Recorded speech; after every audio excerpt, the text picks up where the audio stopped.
안녕하세요. 정치를 쉽게 풉니다. 정치 10단. 오늘 이재명 대표의 부인 김혜경 씨가 대선 경선 기간 민주당 관련 인사 3명 등에게 10만 원 상당의 식사를 제공해 선거법을 위반한 혐의로 검찰로부터 기소되었습니다.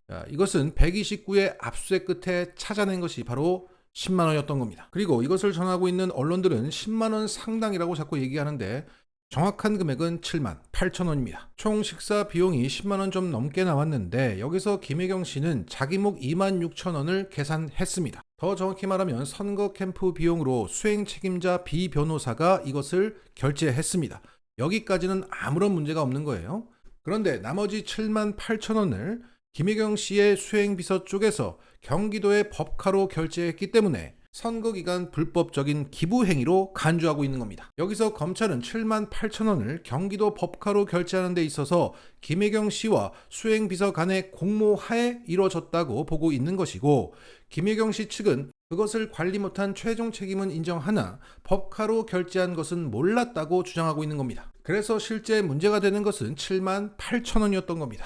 자, 이것을 지금 미주알고주알 따지고 있는 것조차 자괴감이 듭니다. 그런데 언론들도 자괴감이 들었던지 아니면 7만 8천 원으로 하면 너무 없어 보이니까 그랬던지 10만 원 상당으로 애잔하게 올려치고 있는 겁니다. 자, 윤석열이 하루 만에 특활비 3억 6,800만 원을 현금으로 살포한 것도 생각이 나고, 검사의 99만 원 불기소 세트도 생각이 납니다. 또한 김건희가 받은 300만 원짜리 디올백도 떠오르고 김건희 모녀의 23억 주가 조작 수익도 생각납니다.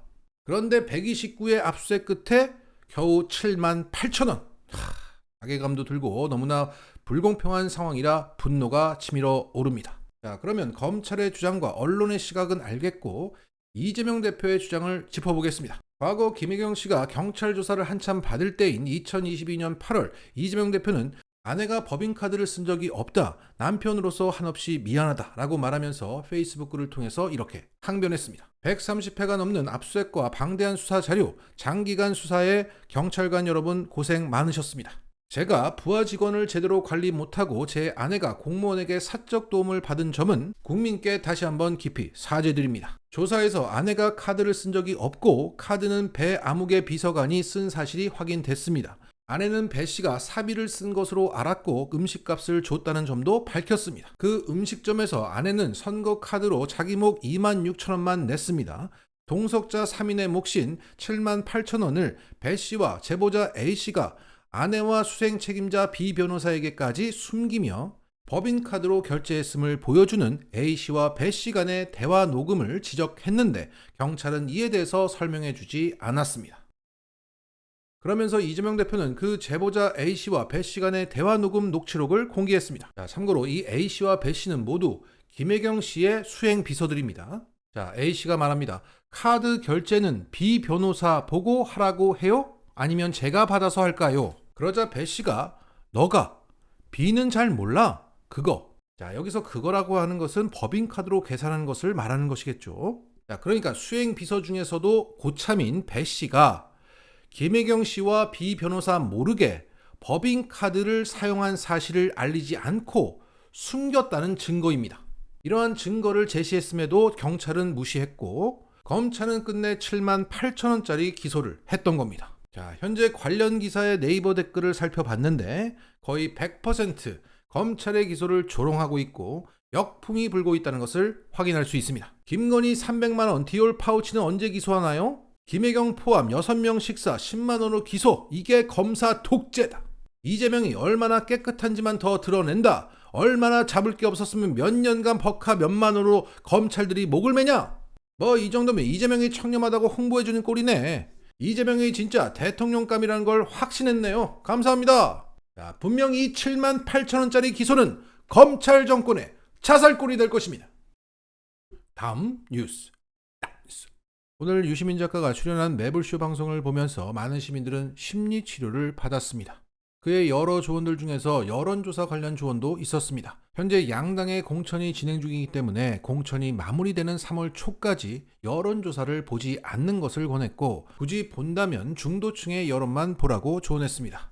자, 그런 차원에서 어제 발표된 JTBC 여론조사는 양당 지지율이 동률인 가운데 중도층이 35%대 26%로 나왔습니다. 이처럼 거의 모든 여론조사가 중도층 여론이 6대 4로 민주당이 우세한 상황입니다. 이러한 흐름은 변동이 없을 것이기 때문에 국힘당의 참패는 기정사실이라고 전망했습니다. 이런 가운데 관악을 지역구의 총선 여론조사 결과가 발표되었습니다. 정당 지지도에서 민주당이 국힘당을 2배 이상 앞서고 있는 가운데 민주당 예비후보 중에 임세은 후보가 현역 의원인 정태호 후보를 1.6%포인트 차이로 따라붙은 것으로 나왔습니다. 현재 민주당 공간위가 정한 공천룰, 청년 가산점, 그리고 의원 평가 감산 등을 감안한다면 임세은 후보가 본선으로 직행해서 국회 입성이 가능한 상황으로 보여집니다. 자, 임세은 후보는 청와대 부대변인직을 지냈고 최근 뉴스공장에서도 나와서 자신의 캐릭터를 알렸습니다. 오늘은 임세은 민생경제연구소 공동소장 나오셨고요. 성기성, 정규석, 정영준 세 분 그대로 나오셨습니다. 안녕하십니까? 안녕하세요.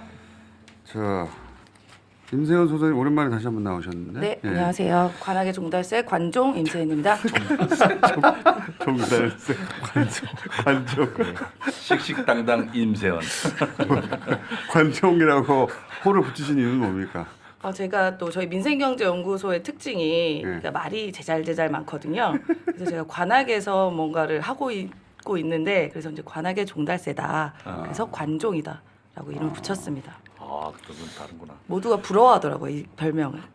너무 잘 졌다고. 관악의 종달새.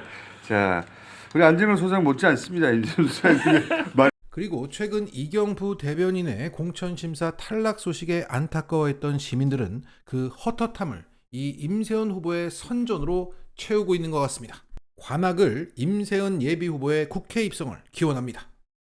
그리고 오늘 윤석열은 2월 18일로 예정되어 있었던 독일 덴마크 순방 출국을 돌연 연기했습니다. 이것은 방문 4일 전 연기였기 때문에 정말 상상하기 어려운 외교 참사입니다.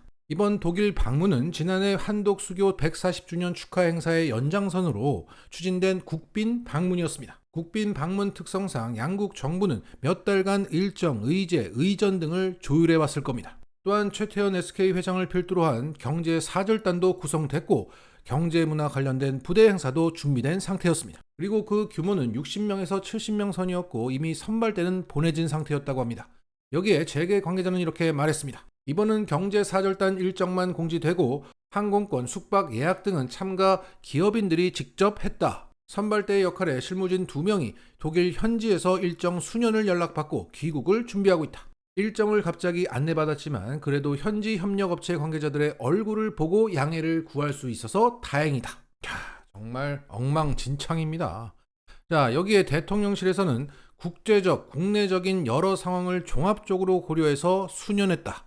이 해명이 전부입니다. 그래서 지금 진짜 연기된 이유를 뇌피셜 굴려가면서 언론들이 조금씩 추정하고 있습니다. 그중에 가장 유력하게 거론되고 있는 것은 바로 경향신문의 분석입니다. 바로 김건희 때문이라는 거죠. 국빈 방문인 만큼 독일 정부는 윤석열 부부를 초청했을 것이다. 하지만 윤석열은 KBS 대담 이후에도 명품백 수수 논란이 가라앉지 않자 김건희와 출국하고 환영 행사에 참여하는 것이 매우 부담스러웠을 것이다. 또한 윤석열이 거부한 김건희 특검법이 이달 말 국회에서 재논의될 가능성이 높은데 김건희가 순방에 동행해도 동행하지 않아도 여론의 주목을 받을 수밖에 없다. 그리고 밖에 나가 있을 때 이 특검법이 진행되면 단속이 어려워질 수 있다. 이런 두려움도 작용했을 것이라고 생각합니다. 그래서 이 말도 안 되는 외교 참사를 저질렀던 것이다. 자, 현재 표면적으로는 윤석열이 김건희를 숨겼다 이렇게 얘기를 하고 있지만 실제로는 김건희가 불안해한다. 불안해서 집 밖을 못 나가는 것 같다라는 겁니다. 어찌됐든 김건희 때문에 나라가 엉망진창입니다.